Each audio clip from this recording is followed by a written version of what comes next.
Mike, NoStressMike.com. We're going to talk about sex education. Yeah, let's see, where am I? I'm kind of northeast or northwest of Little Rock. It's a little hilly and some trees. And the trees aren't as tall as they were in Tennessee. But anyway, like I say, I get a chance to see all this great nation of ours. But I want to talk sex education as it's taught in school. And the first thing is the education system, the public education system is screwed up under the best things you can say about it. I'll tell you, I can see it's doing more damage in the way of education than anything. I mean, it has nothing to do with education other than producing workers. It doesn't teach people to think. And one of the symptoms or side effects, you might want to call it, is since you can't think, then they're easily misled. And for some reason, they think they're capable of teaching sex education.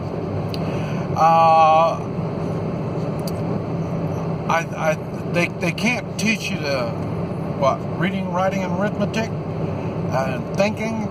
They can't teach that, so they think they're capable of educating people on sex. And the thing is, they don't. They don't have the capabilities. They don't have the right mindset. The people that are teaching this are people that have come out of a screwed up educational system. And they think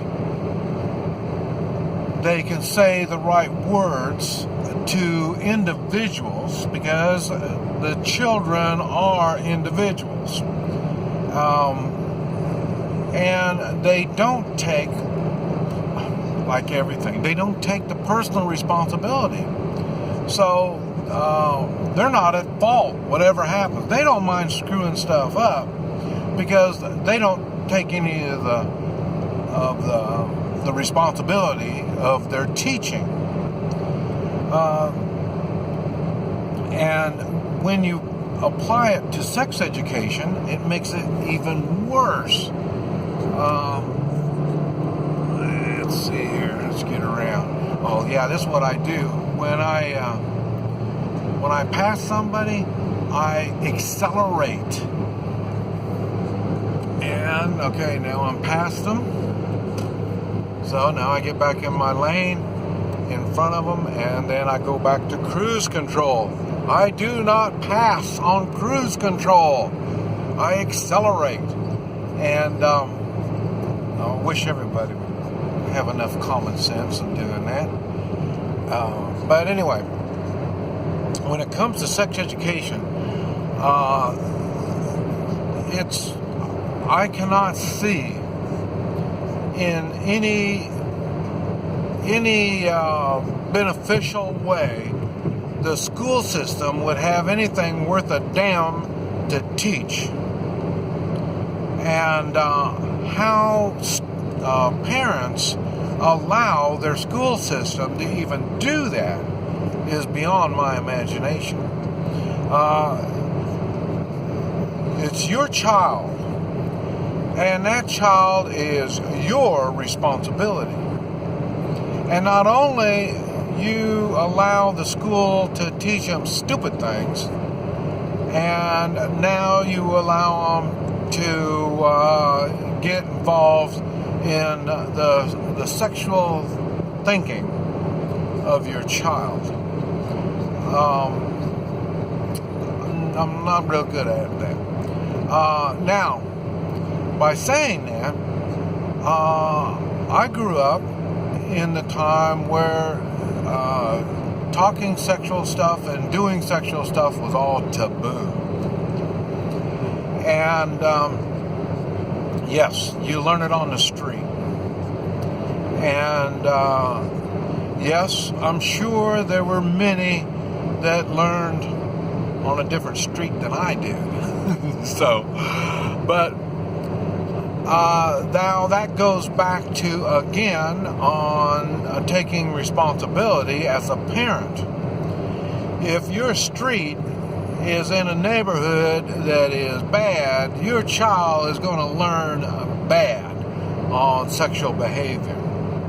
And it's your fault. It's not your child's.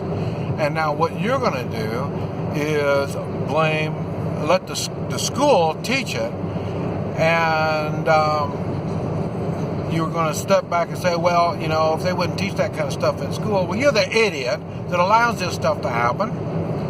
You should stop it from being taught in your school. If you can't take that much responsibility, you should move out. Move to a better school district. It is something that many parents do, is look at a school district before they decide they want to live there. So I would think that would fall under taking responsibility for your family. And as a parent, you should be taking that responsibility. Now, so what happens, we're teaching our children that the government is the almighty. If you are taking help from the government, you are teaching your child that it's okay to do that. Even when I was a child, we were embarrassed to take food stamps. We were embarrassed to you get free food for the people that couldn't afford it. You get free food, and you were embarrassed. You wanted to improve your life so you could stop getting this free stuff. But what you are allowing your child to realize they are indoctrinated to the mental or the government programs, even in the field of sex. It just amazes me how the people don't want to take any responsibility, and how the government is more than willing to step in and take all these responsibilities off your hand without taking that responsibility. The thought process on both sides really is strange. But anyway, I just thought I would listen to NPR, and they're talking, they're talking weird stuff, and how they're trying to make sense of sex education and justify it. It's a joke. It's a laugh, and I'm glad it's not my kid that has to go through that stuff, and I wouldn't let it happen. This is Mike, NoStressMike.com.